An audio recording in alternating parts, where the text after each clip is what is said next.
Hello and welcome to Adventure the Words, where we explore storytelling in all its forms. I'm Rob. I'm Kate. And first of all, we should say Happy New Year. Happy New Year. This week we're doing our Best of 2015 award show, I guess we call it. Yeah, well, our kind of summary of what we read last year, our kind of reading year, our kind of picks of our favourite things. We've got our categories that we've used for the last few years. So we're going to kind of pick out our favourite books in some cases, our kind of bests from our last year of reading. We'll sort of talk a little bit about our reading years in general and, tell you about the books that we've really enjoyed. So we'll start off with not new books, but we'll do our best reread of the year. Mm-hmm. So I'll go first for this one. I think I'm looking back, I only reread two books, one of which was Goldfinger, which I read for preparation for Trigger Mortis, and the other one was The Girl with the Dragon Tattoo, which I read for The Girl in the Spider's Web. And of the two of those, I'm going to pick as my best reread The Girl with the Dragon Tattoo. I'm really glad that you enjoyed that. We were very kindly sent from Quercus the reissued editions of those books in preparation. And they're really nice covers, actually. I really like those new editions with the really bold spine designs and the tattoo kind of designs on the spines as well, like red, blue and green. I have to say, despite having read them before, having watched numerous film translations of it, I still really enjoyed reading it again. It's a really good sort of locked in an island, trapped thriller, basically. It has lots of twists and turns. Lisbeth Salander is quite the character, and I thought that despite knowing what's going to happen next, I still really enjoyed it. So for me, that was my best reread.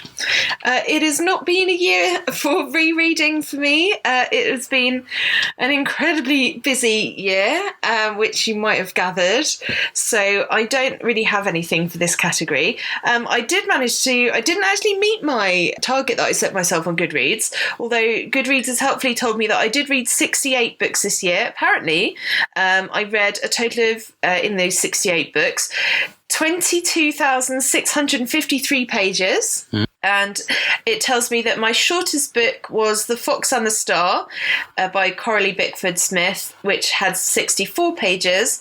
My longest book was this year A Discovery of Witches by Deborah Harkness, which had 579 pages, which means my average page length was 343 pages. So there we are, just to let you know. I thought that was really interesting. I didn't realise that Goodreads did this, but it's given me some quite interesting stats. So our next category is Best Science Fiction and Fantasy. And I actually found this quite difficult because I hadn't really realised until I went back and looked over the nice sort of book cover collage thing that Goodreads did for me, that I'd read quite a lot of science fiction and fantasy this year. I think out of any genre that I read this year, by far the biggest was science fiction and fantasy. But I think rather than being very traditional kind of sword and sorcery type fantasy or very kind of traditional space opera type science fiction, the things that I read were slightly more unusual kind of hybrid type things. So my best science fiction and fantasy is something which is a bit more like that. It was something that I actually read because, funnily enough, I picked it up as I was going upstairs to deliver something to someone in the Random House building on Vauxhall Bridge Road, and it's a book that I picked up because it's got a very beautiful cover with lots of seashells on it, and it had been nominated for some prizes, and I didn't realise that it was kind of a tall science fiction and fantasy, really, and I don't know if everyone would even describe it as that, but I would. Right. And it's The Shore by Sarah Taylor, and it was nominated for the Baileys, and it's set on an island off the coast of America, and it follows this kind of small set of characters, and it follows them across different times, and you start to see links that build, and then you start to realise there's a sort of illness which is happening, and there's something to do with climate change as well, and something to do with an illness that's spreading, and then, you start to see that something a bit strange is happening. And it kind of made me think of the way that Station 11 combined a very literary style with something that you might think of as horror or science fiction. And I thought it was brilliant. I really enjoyed reading The Shore. And it had all the things that I really enjoy about kind of American literature, the kind of descriptions of the natural world, and the family aspects, and the observations of kind of rural life, plus this slightly strange kind of eeriness that I really enjoyed as well. Right. Last year I went for Ready Player One by Ernst Cline. I was quite late to the game on that one. But unfortunately his new book, Armada, didn't really live up to it, so I haven't chosen that one.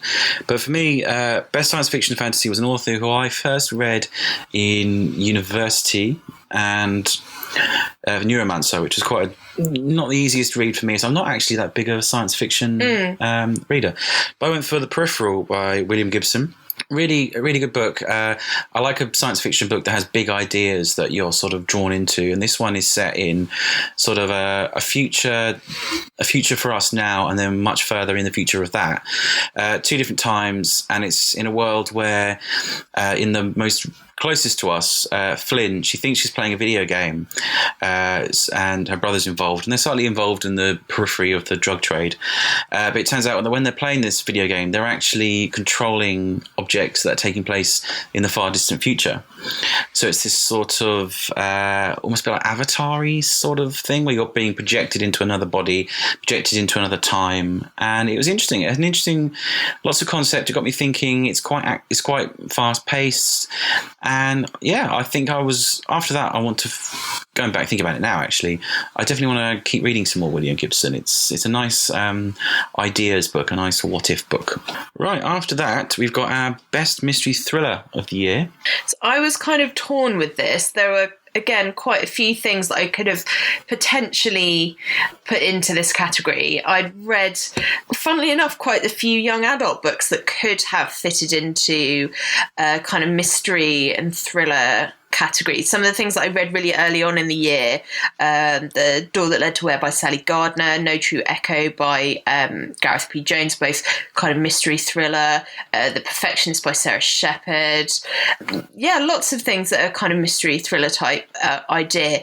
But in the end, I narrowed it down to 2, which I thought were really brilliant, actually. Really good. And this is even leaving out things which are still fantastic. And this is so frustrating. I feel like I've read such good books this year, and it was incredibly difficult. It's part of the reason we're putting this podcast out later than we were originally intending to, because we were originally intending to actually have this go live on New Year's Day, and it's not now, because I've actually already spent an entire afternoon just agonising over this, because I've had to not choose so many, it's just, I'm looking now at this page and thinking, I wish I could have chosen more things. There's so many good things, like the girl in the red coat by Kate Hamer, which is absolutely fantastic, and also In a Dark Wood by Ruth Webb, which is absolutely brilliant. But the 2 that I've narrowed it down to, which one of which is out now, and one of which is out actually in 2016, is The Paying Guests by Sarah Waters and The Girls by Emma Cline. So The Paying Guests by Sarah Waters is a historical thriller. So The Paying Guests by Sarah Waters is set between World War One and Two, so people are pretty badly off. It's set in London, kind of around Camberwell. People are having to kind of take in lodgers to help pay the bills. There's lots of ex-servicemen. So it's this family, and it's the mother and the daughter, basically, and they have to take in paying guests. But they've lost the son of the family, and so they have a husband and wife moving, because that's respectable, you know. It's the mother and the unmarried daughter.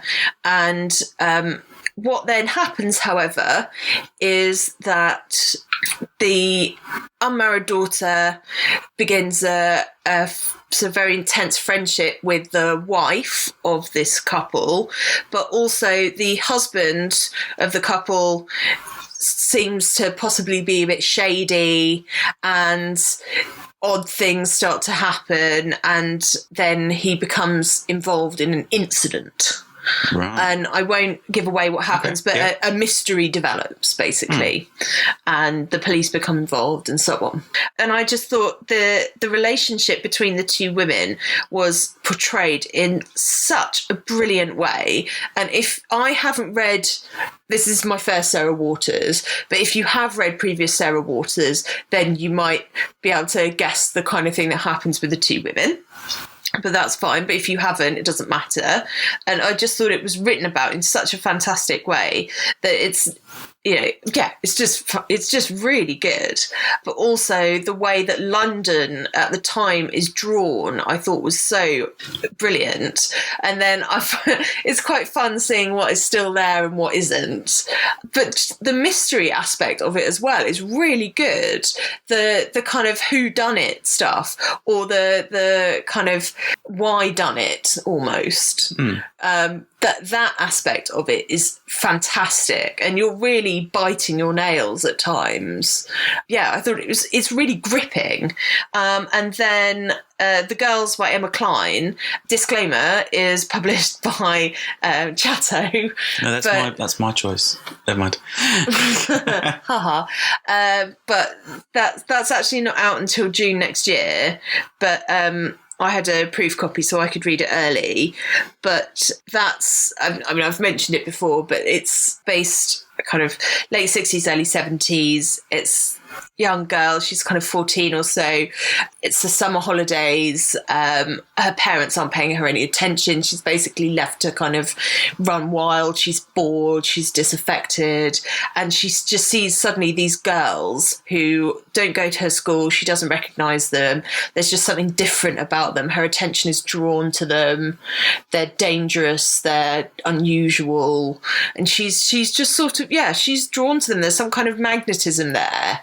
And she wants to go and find out who they are, and she starts hanging around with them, and she's kind of drawn into their circle of influence. And it's this sort of strange and dangerous influence, and they're a bit older than her, and then there's a sort of cult, and it's all the kind of last sort of slightly grubby remnants of the summer of love and all the kind of strange things that went on in that time. And kind of, will she do something that actually could be quite bad, or will she be able to stay out of it? I'm impressed that 3 books in and you're already cheating. Oh, yeah. Yeah, start the year as you mean to go on. Yeah, absolutely, yeah. It only gets worse from here, I'm afraid. So, for me, the best mystery thriller, last year I went for Under the Skin by Michael Faber. That was a hairy choice. This year I've gone for Disclaimer by Renee Knight, which I read in hardback, but I think it came out yesterday in paperback. And Disclaimer, it's Waterstone's thriller book of the month. That's so blatant. Yeah. Available in all good Waterstones. You've already mentioned a vintage book. No, I know. I'm a sucker for a book that's about books, and I can't really say too much about this one, but the premise is, what if you start reading a book and you realise it's all about you? And this is where Catherine, she's a documentary maker, and she finds this strange book just on a bedside table. It's called The Perfect Stranger, and she starts to read it, and then she suddenly realizes that the book is about her and this horrible secret that she hasn't told anyone. So she's reading through it. Someone else obviously knows what it's about, and it's about her trying to track down who wrote the book. We also, as the reader, then discover what her horrible secret is. I really enjoyed it. It's got some good twists and turns, keeps you on your toes. I can't really say much more about it because I don't want to spoil any of the twists. But yeah, I really enjoyed it. It was really good fun. Have we still got a copy of that? I quite fancy reading that. Yes, we do. I've got it somewhere on our many shelves. Excellent. Next category then is our best historical book choice, whatever. Last year I went for The Goddess and the Thief by S.E. Fox. Now, I kind of went best historical as in any book that's set in the past. Mm-hmm. Is that what you're thinking? Yeah, basically. So I went for The Architect's Apprentice by Elif Shafak. Sorry, pardon? By Elif Shafak. They can Google it. I wasn't quite sure if I was going to like this one, but I ended up really enjoying it. And this could quite easily have gone in my choice for, I've got Best Sense of Place category.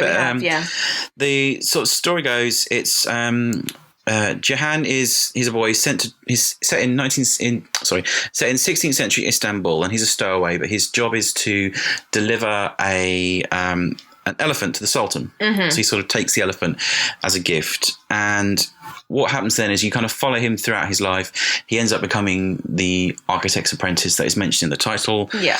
He meets the princess, falls in love, but you sort of follow him through his life, and you end up learning a lot about the time, learning a lot about the architecture. And it was a really sweet, really gentle story. I really felt like I was there. I like the characters. I like the time. Like I said before, learning about the architecture of the 16th century wasn't really one of the things I felt like I wanted to do. But it's really cleverly done. It's very sweet, and I really would genuinely recommend this one.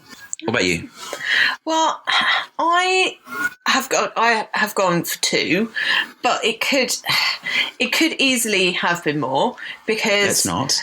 I'm not going to, but again, basically, if I wasn't reading things that were science fiction and fantasy, it seems that I was reading things with a historical setting, apart from just a very few things that were set modern day. But it does that is. This year, that was basically what I read. Just a very few contemporary set things. But other than that, basically science fiction, fantasy, or historical things. And that was pretty much my lot.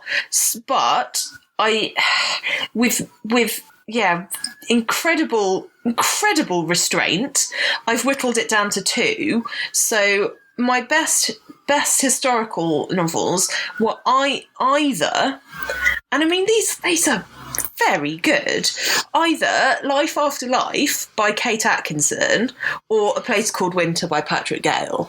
Right. Yeah. I mean, those are bloody good. So Life After Life, which is actually one of the really early ones that I read this year. It was out 2013, and I think I won a copy, actually. Pretty sure I won a copy, and then for some reason was kind of saving it for best or something. I'm not quite sure. So I didn't read it for a little while, and I've for some reason weirdly done the same with the next one as well, and I don't really know why. Well, I do know why with the next one, because it's signed, and I kind of want a paperback so I can read it without kind of damaging the signed hardback. But anyway, so the idea with Life After Life, it's a bit hard to explain, but well, I'll read you the summary. On a cold and snowy night in 1910, Ursula Todd is born, the third child of a wealthy English banker and his wife. Sadly, she dies before she can draw her first breath. On that same cold and snowy night, Ursula Todd is born, lets out a lusty wail, and embarks upon a life that will be, to say the least, unusual. For as she grows, she also dies, repeatedly in a number of ways. Clearly, history and Kate Atkinson have plans for her. In Ursula rests nothing less than the fate of civilization. Wildly inventive, darkly comic, startlingly poignant, this is Kate Atkinson at her absolute best, playing with time and history, telling a story that is breathtaking for both its audacity and its endless satisfactions. So, I guess you could say that it's not historical because it does keep making her die and then come back to life, but it is set along a real timeline. You know, essentially each time she dies, it goes back to a kind of real historical, you know, it's set within a real historical timeline of the 20th century, basically. Yeah. And so she is living along that timeline. And it is just utterly brilliant. And I think because you see so many different possible outcomes, and you kind of see people react in different ways, it means you actually get to know the characters incredibly well, and you see how they cope when something goes horribly wrong, but then they get a second chance, and you know, and then but something does go wrong, and then they have to cope with that thing, and then something happens differently, and so they cope with something else in a different way, and so on. And so yeah, you really learn the characters, and it's so fulfilling. It's a really fulfilling experience to read that book and get to know them in that way. And you don't really get that in almost any other book because they're not written in that way. Except that obviously there is A God in Ruins, which I haven't read yet, and I will read this year, and I'm very excited to read it. But yeah, I kind of want to read it in paperback so I don't spoil my signed hardback. Oh, so yes. But yeah, just such a good book. And then A Place Called Winter by Patrick Gale, which is again kind of set at a similar time really. So we're back in the 1900s, and the main character is Harry Kane, and he is a sort of a shy, eligible gentleman, and he meets a young woman who he does end up marrying, and they do get on very well, but you know, it's you know, they're kind of good companions, but then he has a scandalous affair and ends up, because that's revealed, emigrating to very, very snowy, remote Canada. And that's not a spoiler. It's at the beginning of the book, and then it's basically how he gets on. You know, he goes to literally a place called Winter because they name places alphabetically. You know, so he's at the end of the line because he's, you know, there's only XYZ after that, and it's just the most extraordinary, moving book, and it has all those things which I really, really love because it's got all the kind of very, very human element of the beautifully drawn relationships between the characters, but it's also got the extraordinary nature of the place, and the kind of brutality, but also the beautiful nature of it. And I just thought it was wonderful. Yeah. And I can't really describe it properly. You just have to read it, basically. It's just so brilliant. Just really, really brilliant. So, yeah, fantastic. Such a good book. Right, anyway, sorry, had to have a little moment there. Which brings us neatly on to the Simon Savage Best Nazi Novel Award. How did you do with your Nazis this year, Rob? Do you not want to explain this one? Not really. I think it's quite self-explanatory, really. Well, no, I think our good friend Simon seems to think that we read a lot of books with Nazis in them. which I think you'll find you read a lot more than I did this year. I did. I read more this year than I did last year, actually. I didn't read many at all last year. But I sort of had secret... I didn't do it on purpose, but I had sort of a lot of stealth Nazis this year. Well, mine's a bit of a tenuous link. Last year I'd gone for Jay by Howard Jacobson. Well, yeah. This year I went for Any Human Heart by William Boyd. Because I think that's fair enough. The main character is presented as the diaries of Logan Montstewart from his early age all the way up to his death.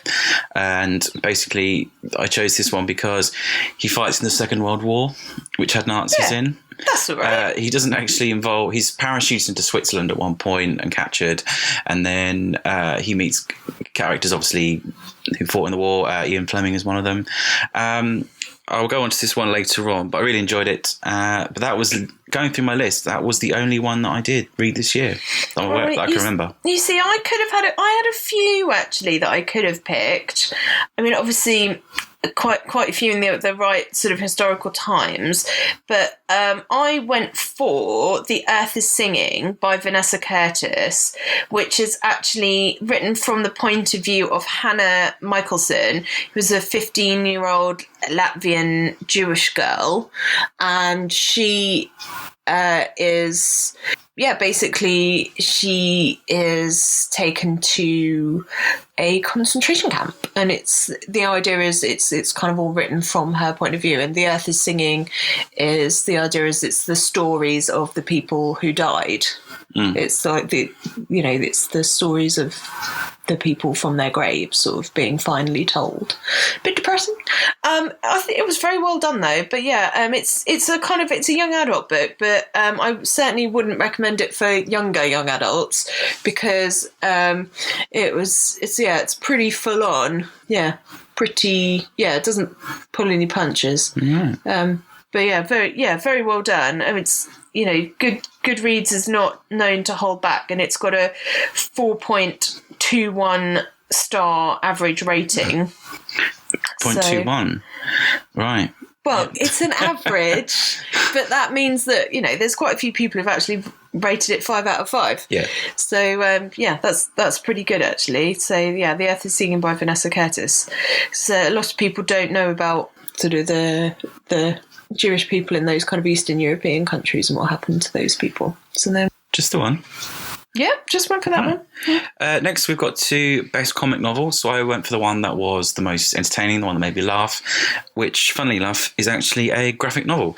Last year I went for The Circle by Dave Eggers, but this year I've gone for Seconds by Brian Lee O'Malley, who's probably still best known as the creator of Scott Pilgrim. This is quite a hefty graphic novel, but it's to do with Katie. She's a sort of a young chef. She's opening a number of restaurants, a couple of different locations. She's getting quite a bit of a name for herself. And then things start to go horribly wrong, involving ex-boyfriends, an accident at the restaurant. And then suddenly, in the middle of the night, a mysterious girl pops up with some instructions, basically saying that you can do it all over again if you want to. So you write down your mistake, you ingest 1 mushroom, you go to sleep, and when you wake up, whatever you've written down on that piece of paper is sort of undone. So as you can imagine, things go from good to bad, best to worst, as Katie sort of slightly starts to bend these rules, but she's only got a finite number of these mushrooms that are left. And I really enjoyed it. Good, really fun. It's good artwork. It's an interesting story. It made me laugh. And yeah, it's one I would recommend. So what have you gone for? Well, I am going to cheat again. Again, right? Obviously. Although I am going to slightly change my cheating, not least because I think I'm overdoing it slightly. So there are 2 things that I'd noted down, but I'm saying a lot of things which are not out until next year. So I think I'm going to hold back on these things and I'm going to mention them later. So I'm just going to do honourable mentions for American Housewife by Helen Ellis, which is actually short stories, and Not Working by Lisa Owens, which is a novel. They're not out till next year, so do you know what? We'll come back to those later. So I'm just going to give those an honourable mention. Look out for those next year. But what I would like to actually talk about in more detail, still cheating, there's still 2 of them. I'm sure you will remember because I chatted to her in we spent the whole podcast chatting, is Other Girl by Nicole Burstein, which I absolutely loved. Actually, it's a really sweet and funny novel. It's written for young adults, but I don't see why grown-ups can't read it too, about the fact that not everyone can be a hero, and it's basically written by Nicole, and it's the point of view of the sidekick, essentially. And I do think it is a comic novel, and it also, I think that works as a pun because it's it's written by someone who is very comic literate as well, and it's as in kind of superheroes and comic book characters, because it's Other Girl as in the superhero and the superhero sidekick. I just think it's a really fun novel, and it works as the kind of comic book character, but it also works. Everyone's been in that position where you've got that friend who is the funnier one, or the more popular one, or the one who is better at whatever it is. So it just really struck a chord.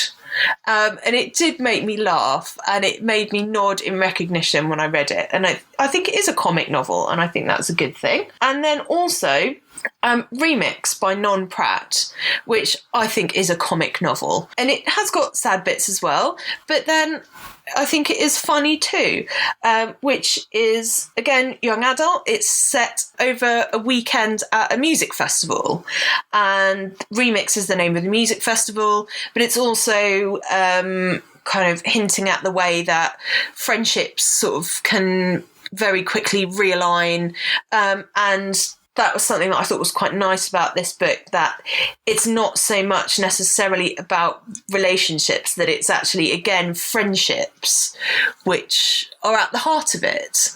The main point of this book is actually female friendships. And I thought that was really nice as well. And it is funny. It's people kind of, there's a lot of laughter in this book. There are difficult bits as well, but it is funny, and I really like that. So I think I would actually change what I'd originally put, and I'm going to say my favourite comic novels were Remix by Non Pratt and Other Girl by Nicole Burstein. There we go. So unputdownable, most unputdownable books. What did you go for? What could you not put down in 2015? I'm going for one that I've already mentioned, which is actually probably the last book that I read in 2015, which was Any Human Heart by William Boyd. It's a nice contrast, actually, and it's probably something that people haven't done before, but it's written in a diary form, as it's written as a journal. So it's Logan writing back about things that have already happened, and it's even got little things like tiny little footnotes where someone's gone in and edited it, or it tells you where there are gaps missing. If you compare that to possibly the worst book that I've read last year, 2015, which was The Martian, which, despite having a, let's say, slightly faster pace in the events that actually were happening, was actually really quite boring. The main character, whatever his name was, Mark, was really quite obnoxious. In comparison, Any Human Heart, where Logan cheats, drinks, he has numerous affairs, and his morals are slightly dubious. You actually really kind of like him. You feel quite sorry for him, where in The Martian, the main character is just pretty much odious. But I couldn't put it down. It's spanning an entire man's lifetime, and I really felt for him. He suffers loss, grief. He has success, then he has failure. He fights during the war. He loses touch with his kids. He's got a really filthy sense of humour. It's incredibly touching. It's unputdownable because as it's written as a diary entry or journals, sometimes a day can be just half a page. You automatically are driven forward. It's quite easy to dip in and out of. You can easily pick it up. It spans quite a long period of time, so you feel like you're actually going through a lot with him. It's just funny that the best book and the worst books for me of the year were both that were sort of pretend diaries, which kind of intrigued me. What about you? So I've got two things here, both, well, one of which I knew in advance I think was going to be extremely addictive, The other one of which I was almost a bit trepidatious about reading. So Golden Sun by Pierce Brown is the follow-up to Red Rising, and you might you might remember Red Rising from my runner-up / losing song. I really loved Red Rising. I kind of didn't necessarily know what to expect, just picked it up, thought it was really great. It's got a fantastic main character, and yeah, basically Pierce Brown pulls no punches, and he's not afraid to be very, very brutal. It's kind of high concept science fiction. People have likened it to the Hunger Games in some ways, but it's much more full-on outer spacey than that, and it's a lot more. I think it's a lot more brutal than the Hunger Games, and then Golden Sun takes it kind of out of that arena that it's in Red Rising, and it goes much more kind of, on the one hand, it goes much more like classical Roman, and then on the other hand goes much more outer spacey. But yeah, you definitely have to read Red Rising first. I really loved that, so I went on and read Golden Sun, and it's not a short book. I think because of the way it's written, the prose is quite dense, but it really grabs you. So I just could not put it down, and I think I read it in probably 2 or 3 just big chunks. But it's a proper, you stay up till 3 in.the.morning, kind of 3 nights in a row or whatever, and you just read it, or certainly that's what I did. And then he does. There are a couple of things towards the end where you just literally cannot even believe that he's done that. And then you need to find some other people to talk to about what he's done, because you're very, very cross with him, kind of similar to the end of Red Rising. And I don't know enough people who've read these books, and I need to find some more people who've read them. And I think I saw that Non Pratt is reading Red Rising at the moment. So hurry up and read it, Non, and then read Golden Sun as well, because then I can talk to you about them, and then you can be angry with me as well. Not angry with me. You can also be angry with him. Yes, they're very good. They're just very, very addictive. But it's good angry, because it's just, they're just so addictive. The other book is Asking for It by Louise O'Neill, which is not the first time you're going to hear her name. I read 2 books by Louise O'Neill this year. Asking for It is actually her second book, and I've talked about it before on here, and it is about someone who is not particularly likeable. I actually thought she was a fantastic narrator.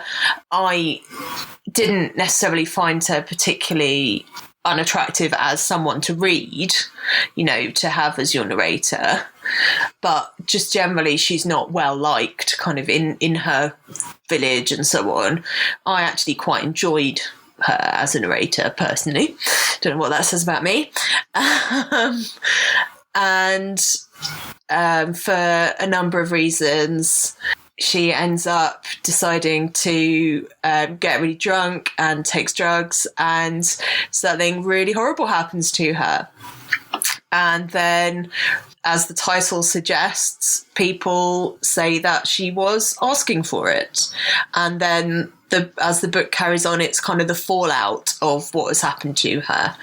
And I didn't necessarily expect to be as great. I expected to be as interested by the subject matter, but it is just absolutely brilliantly written. And when I finished, I was crying tears of rage. It just made me absolutely furious. And I could totally understand why Louise ended it the way she did end it. And I thought it was a brilliant ending. And I wouldn't have wanted her to end it in any other way than what she did. I know some people were cross, but then I think you're supposed to be cross, and so I think that was perfect. But yeah, I didn't expect to read it all in pretty much one. I think I read the first chunk of about 30 pages, kind of on the train on the way home or something. And then when I got home, I just read the whole of the rest of the book. Just all in one big go, because I just had to know what happened. So, yeah, just literally unputdownable. But be prepared to be extremely angry, but for a very good reason. Next up, we've got our best non-fiction book of the year. So for me, I think I tend to go for books that are about people themselves, an individual. Last year I went for the biography of Jim Henson, and this year I've gone for Becoming Steve Jobs by Brent Schlender and Rick Tazelli, I think his name is. Yeah. I'd already read the Walter Isaacson biography, which was pretty much endorsed by Steve Jobs. He spent a lot of time with Steve Jobs. But with this one, Brett Schlender, he'd been around the tech scene for quite a while, so he'd had a lot of interaction with Steve Jobs. He'd also, there was a lot of tape recordings that were made, and he managed to speak to a lot of people that didn't want to speak to Walter Isaacson. So it's sort of a different take on the man. You kind of come up with the same sort of picture, but you end up with that sort of through a different route, a different journey of the idea. And we also saw the film Steve Jobs, which is based on the Isaacson book. But yeah, I think that's what draws me to these non-fiction books. Is it has to be I don't necessarily go for a subject. I tend to go for the person. I also read Leading by Sir Alex Ferguson, which was about his management skills. But for me, I think this one, Steve Jobs is an interesting character. Right now, we've got 3 Apple devices on the table in front of us. We're both wearing Apple Watches, so he's had a fairly significant part in that play in our lives anyway, certainly in making this podcast. So I wanted to know more about him, and it was an interesting painting that was that was made of him. I went for The Vagenda, A Zero Tolerance Guide to the Media by Holly Baxter and Rhiannon Lucy Coslet, which is published by Vintage, but actually got sent to you. I did, yeah. So there we go. But I bagged that one to read, and it was really interesting, actually. I wouldn't say necessarily there were many things that hadn't occurred to me before, but it was still an interesting read. But I think it was one of those ones where I felt like probably a lot of the things that I was reading were more kind of affirming my own views rather than necessarily new things. But I really have not read much non-fiction this year at all. I, however, have bought lots of good non-fiction, but I just need to actually get round to reading some of it. So on my list of non-fiction to read this year in 2016 includes The White Road by Edmund Duval. I've also got Hunger Makes Me a Modern Girl by Carrie Brownstein.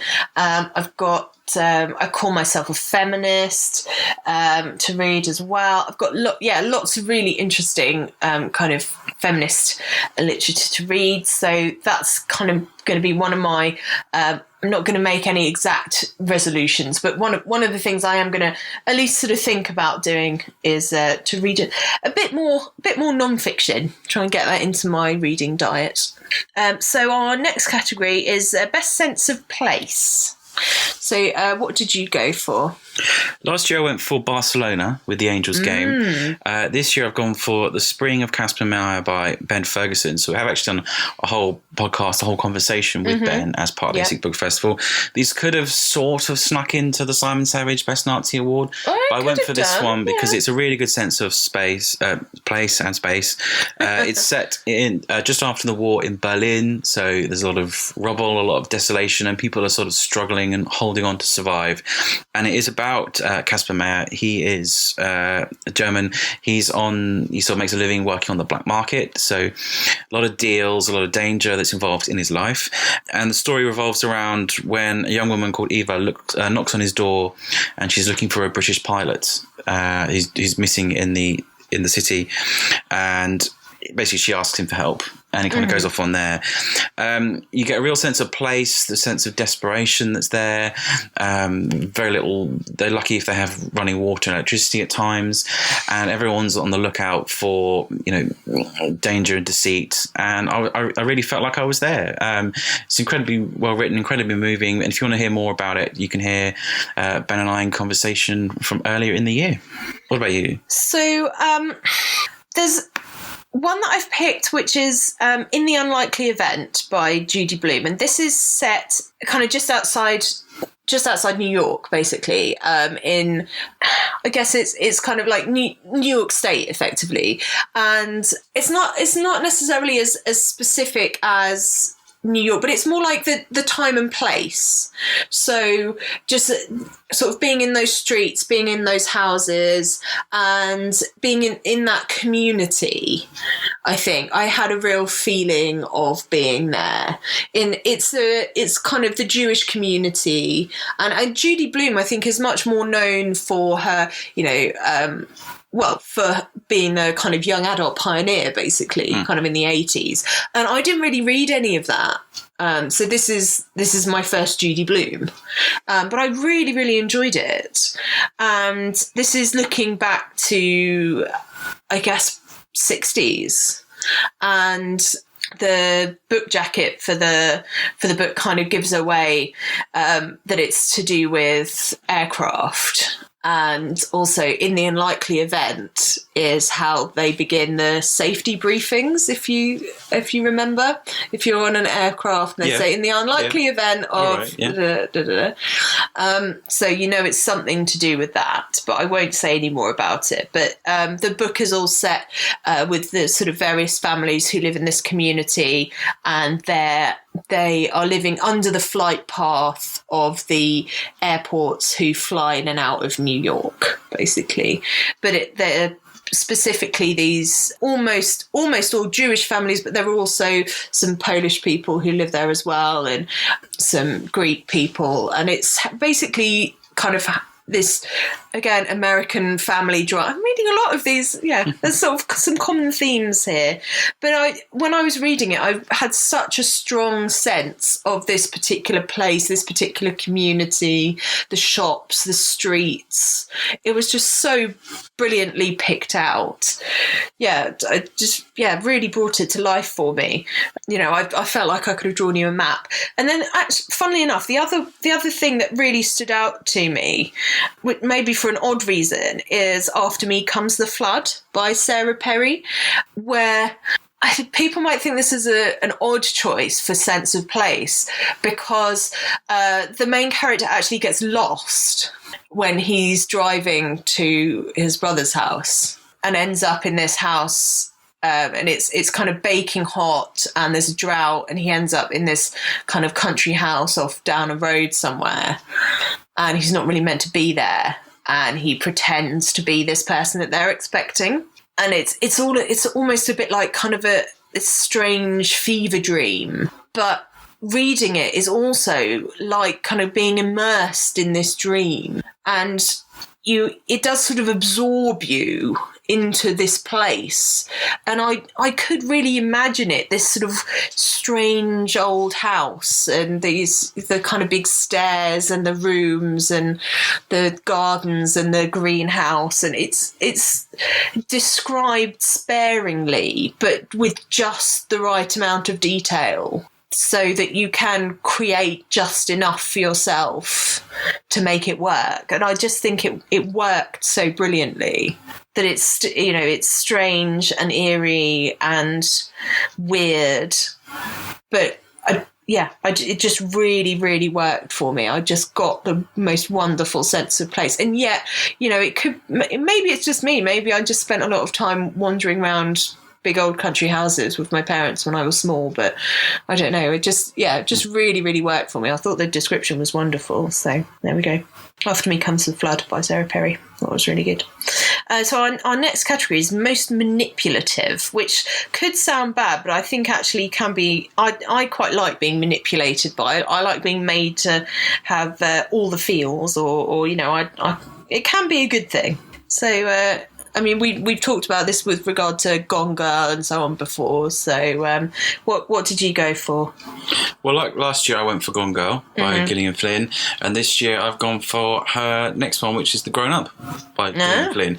For a very short book, I felt that there were so many twists and turns that I didn't know what was going to happen next. That for me, it was the one that really kind of kept me on my toes. I think it is only about 80 pages long. And the book sort of takes so many different turns that I just really enjoyed it. I genuinely didn't know what was going to happen next. So it sort of starts out with a young woman who's a fake psychic. So she's already basically lying and taking advantage of people. And then it goes into sort of a bizarre situation where she meets a woman and who's convinced that there's some sort of evil spirit inside her house. So she's helping to sort of exorcise these demons. She's lying to her the whole time, but it's about how people sort of take advantage of each other, and it's a really nice short sort of crime thriller with plenty of twists, with quite a nasty ending that I thought, yeah, she's done it again. So that was my choice. What about yours? Okay, well, mine was actually Only Ever Yours by Louise O'Neill. So that's Louise's first book, which I also read this year, towards the beginning of the year. And this is, I guess, actually a science fiction book. This is kind of set in the future, and the idea is that the females of the species are kind of split into the ones who are going to breed and the ones who aren't. And the ones who are going to breed are kind of almost trained up and almost kind of genetically modified and weighed and fed certain foods and they are manipulated themselves. And we are being told the story from the perspective of one of these girls. And so we're obviously just hearing it from her point of view. So automatically you're only getting just kind of a slice of the truth anyway. But then she is only being told a certain amount of the truth. So you don't know how much she is telling us. You don't know how much she is being told. And then also, things are just revealed a little bit at a time as well. And again, I know a lot of people were quite surprised at the way that the book ended, but I thought the way that it ended was brilliant, if quite shocking. And also there's something about the way that it's written. It's not written in kind of just standard conversational normal English. It's written in a kind of almost sort of odd dialect. Like the words are slightly strange. Almost, if you think of like A Clockwork Orange, how some of the words are normal and just recognisable, and some of them are slightly weird, almost kind of a bit Russian-y kind of sounding. It's a bit like that. Some of the words are a bit strange and different. And a bit distancing. So there's a bit of that as well. And it does kind of manipulate the way that you react to what's happening, that you're not always quite sure what's going on. So you kind of have to process it a bit. And I just thought it was so interesting. I thought it was such a fascinating book. And it made me think of Margaret Atwood. It really did. It made me think of The Handmaid's Tale. Jeanette Winterson likes it. Which is a good endorsement. I thought it was so fascinating. I really, really enjoyed it. Yeah, really, really interesting. But I think The Handmaid's Tale is kind of a different deal, because that's very specifically about bearing children. That's about someone who's already been out in the world. They've already had their freedom, and then their freedom is being taken away. And this is about someone who's basically still a child, and they don't even know what the world is. So it's quite a different experience. So it's almost more kind of someone who's being treated like a doll. So it's really interesting. Yeah. But definitely manipulative, but in an interesting way. So that's my choice. Next up, we've got the book that was the most emotional or moving of the year. I've gone from the sublime to the ridiculous. As last year I went for A Month in the Country by J.L. Carr.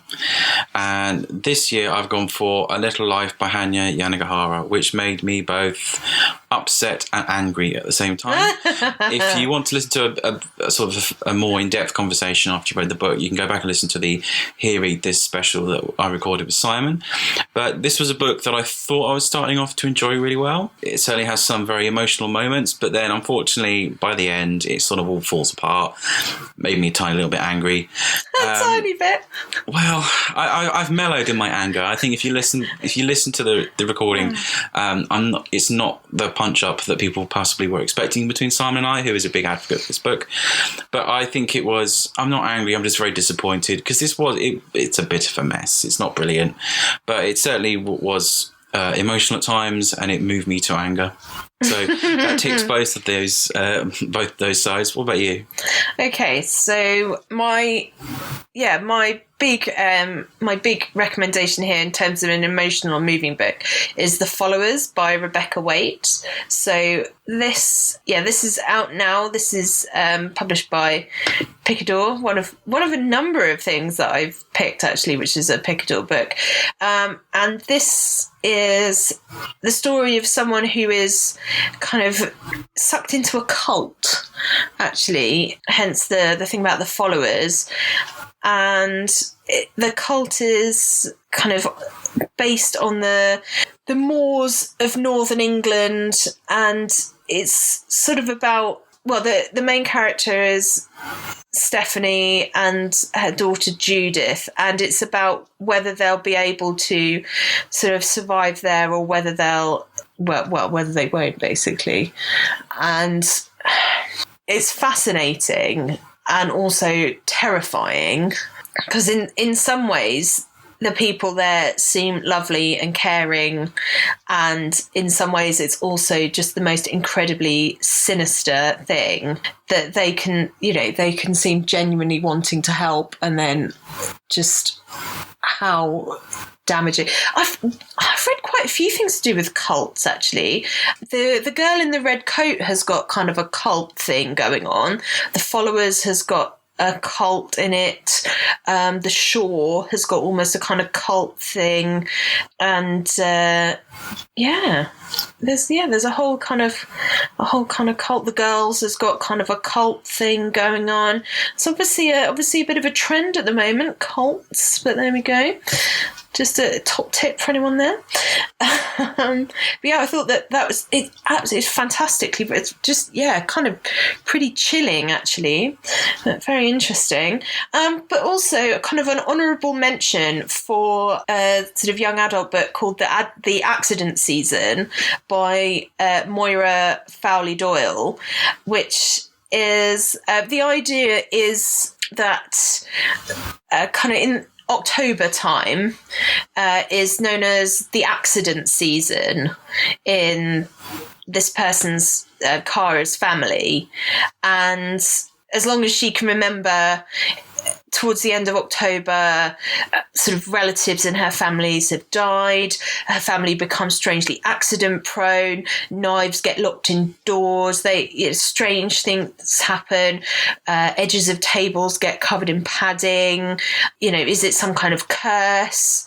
And there's this sort of odd feeling of you're not quite sure whether there is something supernatural going on or whether there's something sinister happening, and there's this sort of wonderful friendship going on between these four young teenage characters where they're also sort of finding themselves. And I thought it was a really sort of magical book and really sweet, seeing the friendship between the characters as they try and work out what's going on. And it's very sad, but it's very beautiful as well and very moving as they're kind of working out what is this sort of awful thing that's happened in the past. So there we go. So it was The Accident Season by Moira Fowley Doyle, as well as The Followers by Rebecca Waite. Next up, we've got Best in Translation. I read very few books in translation this year. Yeah, me too, I'm afraid. Last year I went for the Rabbit Back Literature Society, but this year I've gone for pretty much the only book I read in translation, which was The Girl in the Spider's Web by David Lagerkrantz, which I thought was good in a way because it was a really good book, a very good sort of continuation novel, but he actually managed to sort of do it in the same way and the same voice as Stieg Larsson, which obviously was then translated again. So it's one that I'd recommend. What about you? I actually picked Letter from an Unknown Woman by Stefan Zweig, which was Here Read This pick.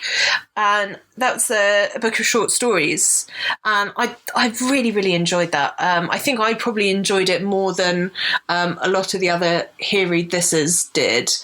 I just particularly thought it was very good. Very beautiful stories, but just my kind of thing. So there we go. And I know that Pushkin also published quite a lot of Stefan Zweig's things. I picked that because we watched Grand Budapest Hotel and we really, really enjoyed the film. So I wondered if we might also enjoy some of his writing. So I'm sure, investigate further at some point. So best book of the film. Bit of a tough one, that one. That was a struggle for me, yeah.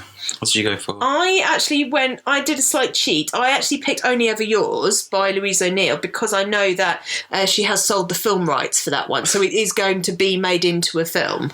Yeah, that's a cheat. Last year I went for Gone Girl. This year, the only book that I read that has been a film was actually the collected volume of Kingsman by Mark Millar and Dave Gibbons, which I'd say the film for Kingsman is very fun, unfortunately, right up until the final joke. Oh, God, that was such a shame. The comic does differ quite a bit from the film, but it's still quite fun. It's still the same premise was still there, but that was basically the only film adaptation that I read this year. Our next category is favourite lead character. I've chosen something typically awkward for this, so why don't you go first? Typically awkward, okay. For me, it was Scout from To Kill a Mockingbird. Book that I hadn't read up till last year, and I just thought it was absolutely marvellous. You could Scout or Atticus could quite easily have won this, but for me, yes. I'll talk about this a bit later on, but I really wish that I'd read it earlier, and I just felt that I was there. And for me, Scout was just absolutely brilliant, absolutely fantastic. And I can't really say much more than that. It's actually quite hard being positive about something that you really enjoyed. But yeah, I thought it was brilliant. So for me, it's Scout, yeah. Scout in To Kill a Mockingbird rather than in Ghost Set a Watchman. That's a whole other podcast, I think you'll find. I read To Kill a Mockingbird because Ghost Set a Watchman was coming out. But yeah, okay. Definitely, yeah. So I actually... I mention it because it's almost green at the moment. I haven't picked it in any of my categories, actually. Go Set a Watchman? Yeah. Right. I could have put it in historical. I guess in some ways you could say it's a mystery or thriller, but I don't know. I haven't either. No. It was a bit of a letdown for me, but there we are. It's a complicated book, I think. It is. I'm very, very glad that I read it. I am as well. I'm really glad that I read it. And there was certainly something in it that I found very emotional and made me cry very much. But yeah, I don't know. But yeah, I'm extremely glad that I read it. But I haven't actually picked it as any of my categories. For me, the reason that I said I've picked something awkward is because my favourite lead character is the main character from Monsters by Emerald Fennell, and the main character does not actually have a name. Okay, yeah. She's a girl, and she is quite strange. She likes reading true crime books and working out how the murderer committed the crime. She's very interested in that. She goes to stay in the summer holidays with her aunt and uncle in a bed and breakfast in a village where Daphne du Maurier used to live. And but she really doesn't like her aunt and uncle because they're awful, and she's quite a strange and weird little girl, basically. And I just think she is the most fascinating, bizarre character, kind of strange and funny, and in some ways she's quite horrible and she does some quite nasty things, but I just thought she was hilarious and just absolutely priceless. So there we go. Yeah, I just think she's brilliant, and just the most fascinating creation. But she doesn't actually have a name, so I can't tell you her name. Yeah, she doesn't have a name at all for the entire book. So there we go. Sorry about that. So what was your best villain of the year? My best villain, or possibly a better way to put it, would be the character that I hated. Ah, now I know where you're going. Yeah, okay. Is Mr. Mark Watney of The Martian. Not Andy Weir. Well, perhaps, in fact, it should be Andy Weir, the author of The Martian and the creator of Mark Watney. Oh, my God. I just... So there is a hole here in this episode where we basically give it the kicking that it deserves. Mm-hmm. None of us four liked it, so I'd say that's a pretty good choice, actually. Yeah, I'm not going to say any more about it now because I think everything that needs to be said has been said. We'll put the link to the read this episode in the show notes if you'd like to listen to us all share at great length what we thought of it. We also talk about Susan Hill and I'm the King of the Castle, which I thought was really interesting. So you can also hear what we thought of that too. But yes, Andy Weir / Mark Watney is my villain of the year. I went for Brady Hartfield, who is the so-called Mr. Mercedes in the book Mr. Mercedes by Stephen King. It's a really good crime thriller. It's one of those ones where you know from the start pretty much who's done it, so you get to spend a lot of time with the villain, finding out a bit more about him, why he did it, and then it kind of goes on to his next sort of plot. I read Stephen King's crime books really quickly, actually. I read that one and Finders Keepers, as I hadn't read any Stephen King for a long, long time, but I quite enjoyed these ones. Finders Keepers was a bit less, not quite as engaging as Mr. Mercedes, but if you want a good creepy killer who wants that rush of basically running people over, then this is the one for you. God, charming. Which brings us on to the penultimate one, I believe this is, which is, I know you've got another one after that. Yeah. Our most unusual or surprising read of the year. What a surprise, you've gone for two. Yeah, that's not particularly surprising. So the things that I've picked are because I wasn't sure that I was going to enjoy them. So one is A Spool of Blue Thread by Anne Tyler. So we've talked about this before, that I had assumed that Anne Tyler was kind of just not really going to be to my taste, and then actually really, really loved A Spool of Blue Thread. I thought it was just such a perceptive, subtle portrait of the way that families change over time, and that actually how it went back over time and showed you why things are as they are, kind of how what are now family traditions had come to be. And, you know, you think of things as always having been such and actually not necessarily so. You know, you kind of assume that people are how they are. And yeah, it just kind of gives you a different perspective on things. I thought that was so interesting. Yeah, really, really interesting, actually. And then the other one that I wanted to just highlight is a book called Unbecoming by Jenny Downham. And this, I thought, was unusual and surprising, partly because I had not heard of Jenny Downham before, which is perhaps an oversight on my part, or, you know, I don't know. I hadn't come across her before. I was coming to this without really any idea of what I would think about it. But also I think the book is unusual in itself because it's not really about, you know, it doesn't have a kind of boy meets girl story to it. It's written for young people, but I think would work perfectly well for adults too. But it's unusual perhaps because it's about 3 generations of women. It's unusual because it deals with a lesbian relationship. It is unusual because it deals with illegitimate children being born in the, what would it have been, 1940s, perhaps? 1940s or 50s. It also deals with dementia as well.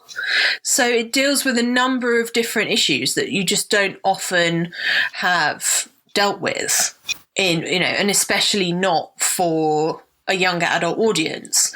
And that just dealt with, again, just such subtlety. It's not heavy-handed, it's not mawkish, it's not sentimental. It's just done so well. It's such a beautifully written book. And actually, I think, they're quite similar. Jenny Downham's lightness of touch, but also the way she is so perceptive, actually. And I just thought it was beautifully written. To be honest, I could have put this in the sort of emotional or moving category because it was really beautiful. It really was very moving, actually, and did have me in floods of tears at a couple of points. Really, it's a really lovely portrait of a family and how they kind of grow to understand each other.